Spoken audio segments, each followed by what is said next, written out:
Bonjour YouTube, bienvenue sur cette vidéo. Donc là je vais vous présenter ce soir l'unboxing de Shards of Infinity que je viens d'acquérir. Donc ça sera pas seulement que le jeu de base, hein. J'ai acheté le jeu de base plus les 3 extensions existantes.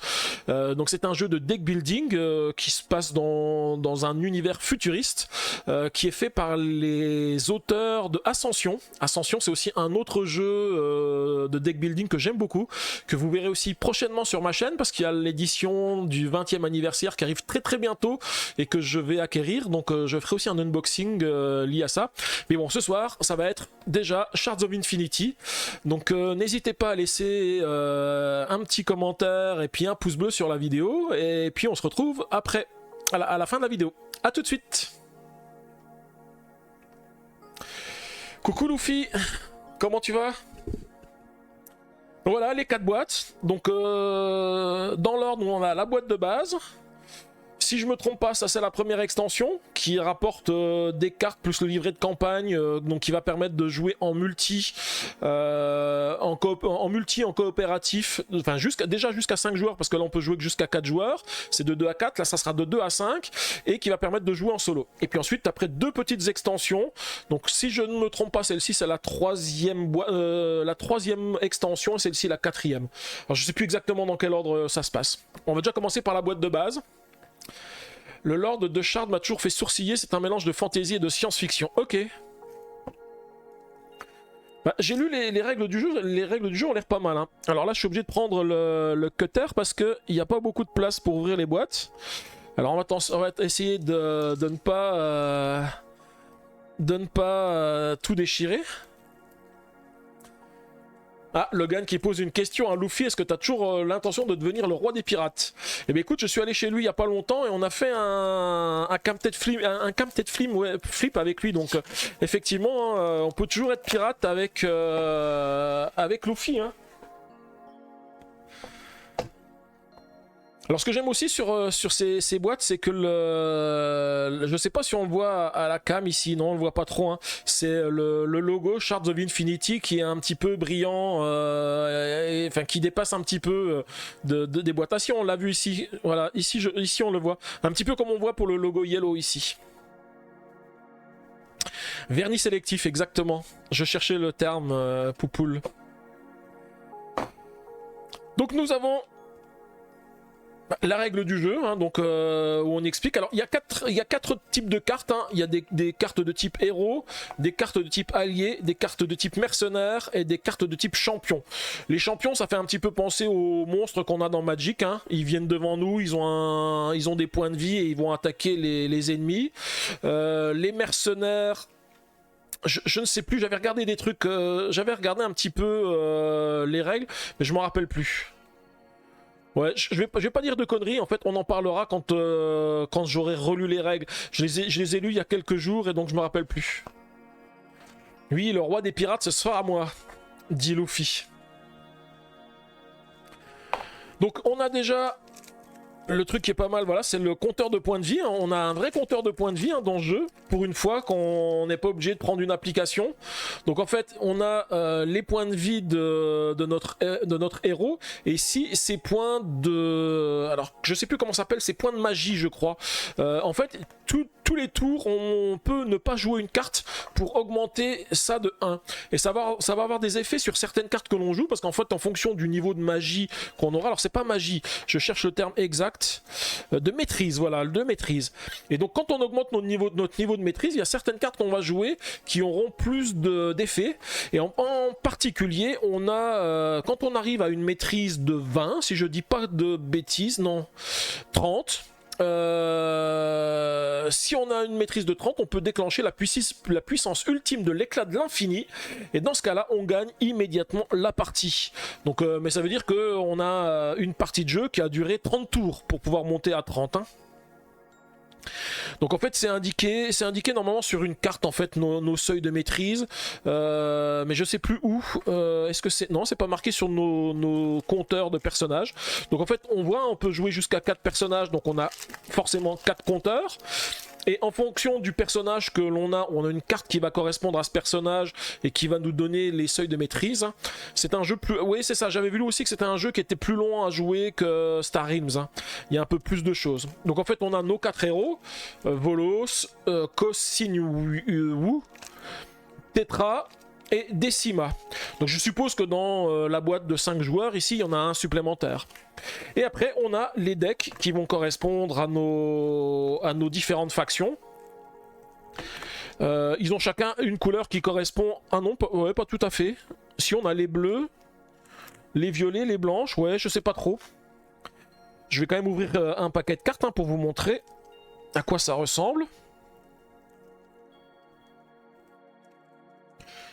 Voilà, donc les cartes, elles me font un peu penser... Il y a un design un peu à la Magic. Alors bien sûr, il faut que j'enlève la transparence parce qu'il y a des cartes vertes, donc forcément on voit pas à travers. Donc en fait, le coût que ça coûte pour acheter la carte et puis en fait ce qu'elles font gagner. Donc là, ce sont des points de combat. Et là par exemple, vous voyez cette carte ici, c'est ce que je vous disais avec la maîtrise. Quand je joue cette carte là et que j'ai pas 10 de maîtrise, bah, je gagne 1 de maîtrise, je crois. Et quand j'ai 10 de maîtrise, je vais pouvoir gagner 5 points de vie. Donc il y a pas mal de cartes comme ceci. Donc voilà, par exemple celle-ci, c'est pareil. Là, quand je joue cette carte, elle me dit copier l'effet d'une carte de non-champion que vous avez joué ce tour-ci. Et quand j'ai 20 de maîtrise, je copie l'effet une deuxième fois supplémentaire. Alors j'essaie juste de regarder si je trouve la carte de maîtrise du champion, celle qui nous permet de gagner la partie. Alors voilà, je pense que ce sont celles qui sont ici. Non, préparez-vous à l'arrivée de l'ombre, non. Prenez le contrôle de... Ça, ce sont des cartes de publicité. Pourtant, dans la règle du jeu, j'avais vu des effets qui permettent de faire gagner la partie. Alors, attendez, je regarde juste. Où est-ce que j'ai mis la règle du jeu? Ici. Sur le fait de gagner la partie quand on a 30 de maîtrise. Non, en fait, on nous dit que c'est juste le seuil de maîtrise ici. Mais pourtant, j'avais lu quelque chose, hein, que quand on arrivait à 30, on pouvait gagner la partie. Oui, c'est parce que c'est ça. Là, en fait, on a une carte qui nous dit que quand on a 30, on gagne des dégâts à l'infini. Donc forcément, si on gagne des dégâts à l'infini, bah, on détruit le personnage. C'est une carte qui s'appelle l'éclat de l'infini. C'est peut-être une carte hein, qui permet de faire ça. Hein.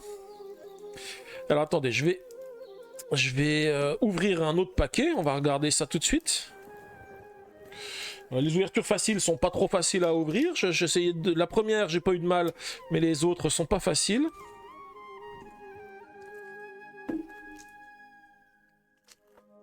Alors tu disais Luffy, je ne sais pas si je dois regarder la vidéo parce que le dernier deck building que tu m'as montré, je l'ai acheté. C'est vrai, hein, je t'ai montré Eternicium et puis finalement tu as craqué, tu l'as acheté.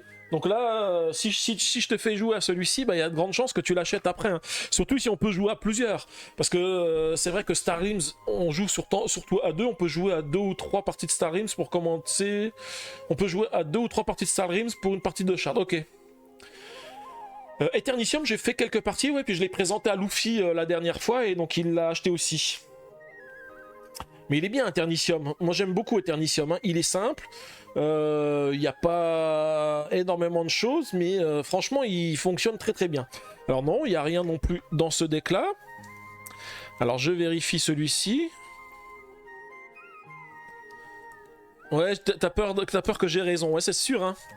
Mais bon, c'est un petit peu pareil avec toi. Hein. Tu as fait de la présentation de War Dice. Et puis finalement, j'ai craqué aussi. Hein. Donc on se rend là pareil en fait finalement. Mais c'est vrai qu'Eternicium il est sympa. Franchement j'aime beaucoup Eternicium. Alors j'espère que celui-ci va être pas mal. Ah bah voilà, on a des cartes ici, des cartes de cristaux. Ça fait partie de nos cartes de base en fait. On a des cartes de cristaux qui permettent d'augmenter de 1. Et donc on doit avoir... ouais, on a un certain nombre de cartes de base. Donc je pense que tout est un petit peu mélangé dans les cartes ici. Donc il faut constituer le deck de départ de nos joueurs. Ah bah voilà, je pense qu'on arrive ici avec les réacteurs d'éclat et ce genre de choses. Ça ce sont les cartes de base.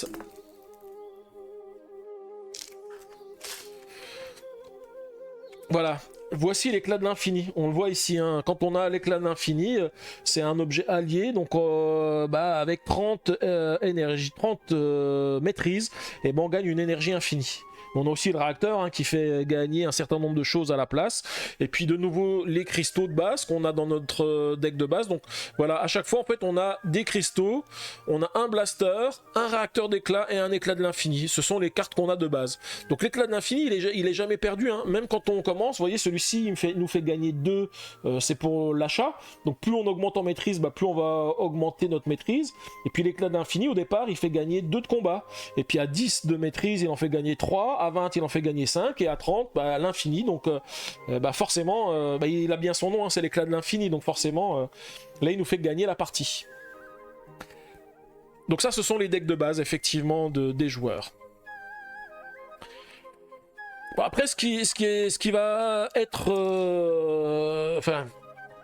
ce qui va manquer dans le jeu, ça va être quelque chose qui permette de tout ranger. Parce que là, j'ai tout dans plusieurs boîtes, et je me dis qu'une fois que je vais l'avoir ouvert, ce qui serait bien, c'est d'avoir tout dans la même boîte. Donc il faudra que... ce qui serait bien, c'est qu'Yellow il fasse une boîte Shards of Infinity dans laquelle on peut ranger tout le contenu. Ça serait bien, hein, un petit peu dans le style de Star Realms. Alors, j'ouvre la suivante. Donc là, celle-ci, il y a forcément un compteur de points de vie supplémentaires, puisqu'on peut jouer jusqu'à 5. On va jouer à Radlands la prochaine fois, et tu vas l'acheter aussi. Il y a des chances, parce que Radlands, c'est aussi un jeu de deck building. Hein. Ouais. Ma soeur a joué à 3 joueurs, et sa partie a duré plus de 2 heures, elle n'a pas aimé la longueur. Ah ouais, c'est vrai que ça fait un petit peu long, hein, si ça a duré 3 heures. Hein.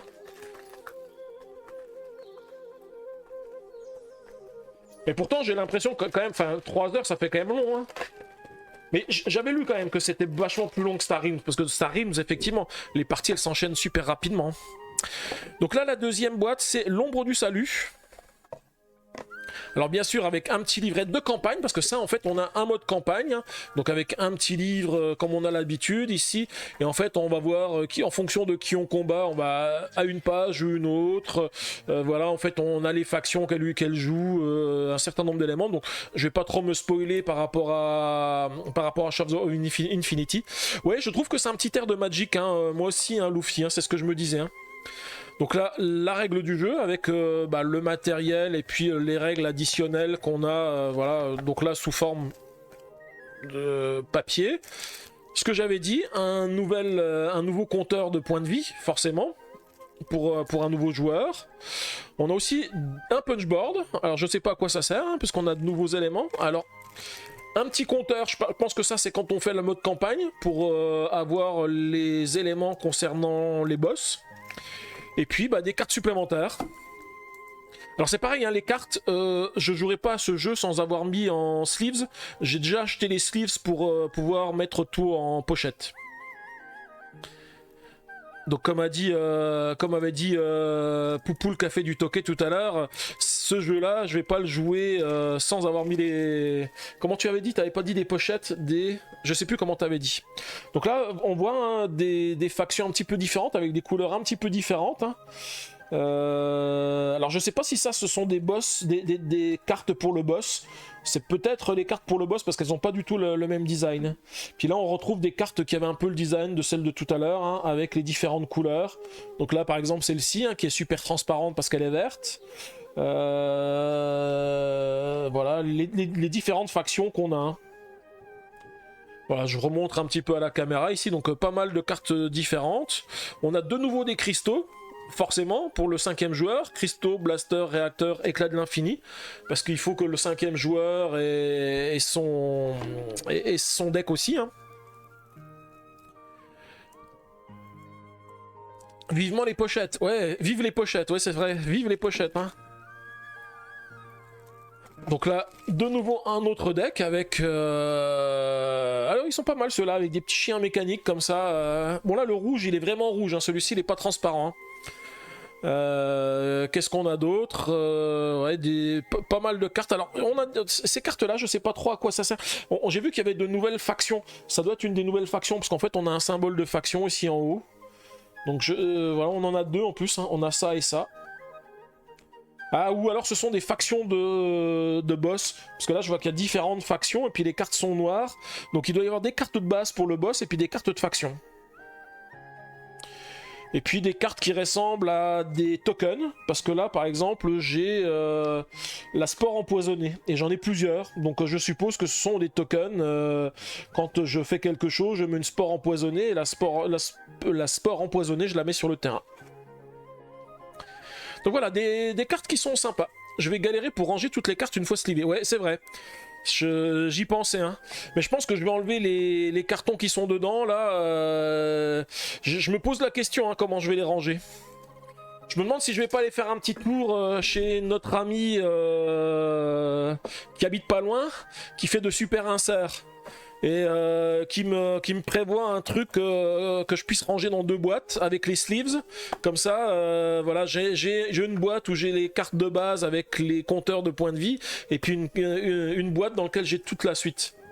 Eternium, c'est la merde une fois slivé. Ouais, c'est vrai. Eternium, c'est vrai. Hein. C'est pour ça que moi, j'ai déjà découpé des trucs pour pouvoir les ranger un peu mieux. Mais t'as vu, la dernière fois, c'était pas top. Hein. Mon rangement, il est pas super top. Alors, nous ouvrons la... Ah, j'ai commencé par la 4e extension, je vais peut-être commencer par la 3e extension. Alors ce qui est bizarre aussi, c'est que sur les boîtes, je sais pas si vous avez vu, donc ici on nous dit de 2 à 5 joueurs, alors qu'en fait il y a un mode solo, hein, c'est à partir de là qu'il y a un mode solo. Ah, tu vas faire un insert, ok. Eh bien écoute, si tu fais faire un insert, en plus c'est bien parce qu'il sera déjà fait, donc je vais pouvoir commander le même derrière moi. Puisque les boîtes à la même dimension pour Eternicium. Alors celui-ci, c'est la 3e extension. Alors celle-ci par contre elle est bien indiquée 1 à 4 joueurs. C'est la seule des boîtes qui est indiquée 1 à 4 joueurs. Alors celle-ci, elle veut pas s'ouvrir. Voilà. Alors qu'avons-nous de beau? Bah toujours un petit livret de règles. Alors voilà, celle-ci je crois que c'est celle où il y a le moins de cartes. Hein. Il n'y a que 32 cartes dans celle-ci. Hein. Donc un petit livret de règles avec des explications sur les nouvelles cartes. Un nouveau mode de jeu pour le 2 en 2 en équipe. Donc c'est un petit peu comme quand on joue à Magic en troll, non, oui, en troll à 2 têtes, voilà. Donc il nous explique des règles différentes avec des enchères, des éléments. Et puis bah, les cartes qui correspondent. Donc je vais aussi ouvrir le petit paquet. Comme ça je pourrais enlever tous les emballages après. Puisque de toute façon je vais tous liver. Donc de toute façon j'aurai pas besoin de ces éléments ici. Hop, ça colle. Enfin ça colle, c'est l'électricité statique du plastique là. Hop. Et là, de nouvelles cartes, donc on retrouve les différentes couleurs des différentes factions ici, hein, du vert, du violet. Alors je sais pas comment s'appellent les factions. Hein. J'ai l'impression que le vert, ça fait un petit peu comme dans Magic, c'est souvent des créatures. Les violets, ça a l'air d'être des monstres. Bon, je sais pas trop. Hein. Voilà, on a différentes couleurs. Alors je sais pas comment on intègre les cartes aussi dans le deck, c'est pareil, je sais pas comment se fait la construction. Bah non, la construction en fait, je pense que c'est classique, on rajoute ça dans la rivière qui va venir, puisqu'on commence avec nos cartes de base, et puis ensuite, bah, quand les cartes elles arrivent, on va pouvoir les acheter. Exactement pareil que Star Realms, je suis bête, je parle de deck building et je me dis je sais pas comment on les intègre. Mais c'est vrai qu'on n'est pas dans du Magic, on n'est pas dans des jeux construits, on est dans un jeu qui se construit au fur et à mesure qu'on le joue. Voilà, et donc du coup la dernière boîte c'est celle dont je préfère le design, j'aime bien le design de cette boîte un peu violette là, je trouve qu'il est vraiment super. Donc c'est Shard of Infinity au-delà de l'horizon. Donc celui-ci il y a un peu plus de cartes. Il y en a combien? 60. Voilà, avec de nouveau un livret de règles. Alors par contre, le derrière, il a pas l'air d'être de la même couleur. Je vérifie, mais j'ai vu qu'il y avait des différences avec les couleurs. Ouais, voilà, le derrière des cartes de base, il est comme ceci. Et là, par contre, on a une couleur différente. Donc je pense que ce sont des decks qui s'intègrent pas à la rivière, mais qui se mettent ailleurs. On va regarder, hein, peut-être qu'il y a 2 types de cartes dedans. Hein. Alors j'ouvre. Alors si j'ouvre pas du... Si j'ouvre du bon côté ici. C'est l'ouverture facile qui fait des siennes. Ah oui, donc j'ai bien 2 types de cartes. J'ai des cartes qui ont un fond mauve et des cartes qui ont un fond orange. Donc les cartes qui ont le fond orange, ce sont les cartes qui vont être mélangées dans le deck principal pour faire les achats. Donc en fait on voit qu'il y a aussi plusieurs raretés. Alors je sais pas si on a un symbole de rareté, parce que par exemple celle-ci, le voyant de l'éclat, je l'ai en 3 exemplaires, alors que le clair de l'anomalie, je ne l'ai qu'une seule fois. Mais je suis pas sûr qu'on ait une indication. On a un symbole, je pense que c'est le symbole de l'extension, mais on n'a pas d'éléments visibles sur la carte qui nous précise la rareté de la carte, pour savoir si c'est une carte qui est en un seul exemplaire ou en plusieurs exemplaires. Ça c'est dommage, parce que c'est vrai que je trouve que ça c'est pas mal dans Star Realms, parce qu'on sait quand une carte arrive, on se dit ah celle-ci il y en a qu'un seul exemplaire, donc on va tout faire pour essayer de l'acheter. Quand on sait qu'il y a plusieurs exemplaires, on va pas forcément autant se battre pour cette carte. Donc ça c'est vrai que c'est le seul truc qui est dommage, si on n'a pas une rareté sur les cartes. J'ai pas regardé complètement la règle du jeu pour savoir s'il y avait ça, mais je pense. Parce que je vois vraiment que le symbole a tout le temps la même couleur. Donc ça, des cartes qui vont venir dans le deck de base, et puis ces cartes... Ah, alors ça, je pense que ce sont des événements. Parce qu'en fait, quand je regarde comment est fait la carte, en fait, on voit quelque chose. Secret d'Attic, voilà, activé. Si vous avez au moins joué 2 alliés ordre ce tour-ci, gagnez 2 d'achat. Et puis, je pense que chaque tour, on va changer. Je vérifie, hein, mais il y a de grandes chances que ce sont des cartes événements.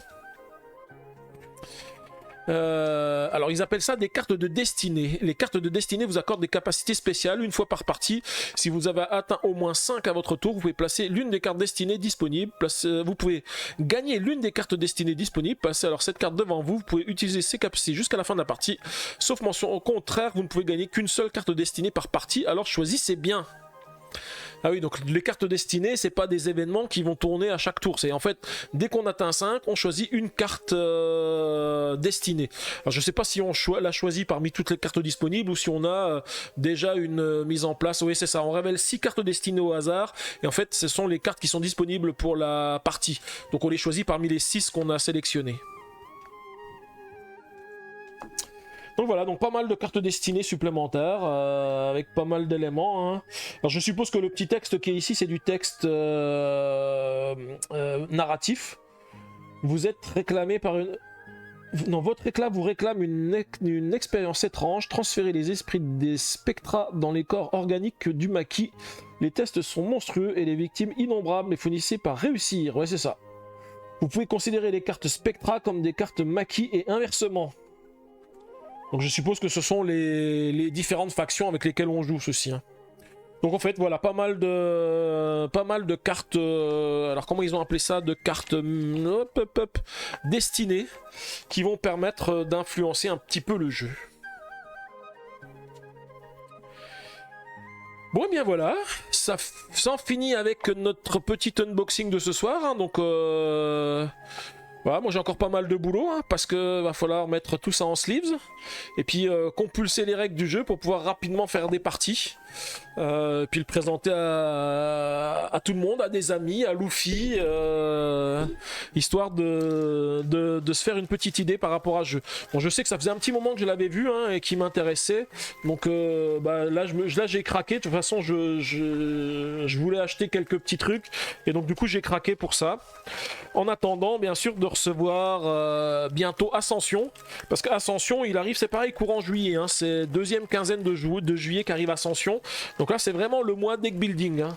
Alors je ne compte pas comment ça s'appelle, Too Many Bones, parce que Too Many Bones c'est pas du deck building, mais Too Many Bones j'avais pas prévu qu'il arrive aussitôt, mais comme je vous l'ai dit, hein, il sera là normalement en fin de semaine.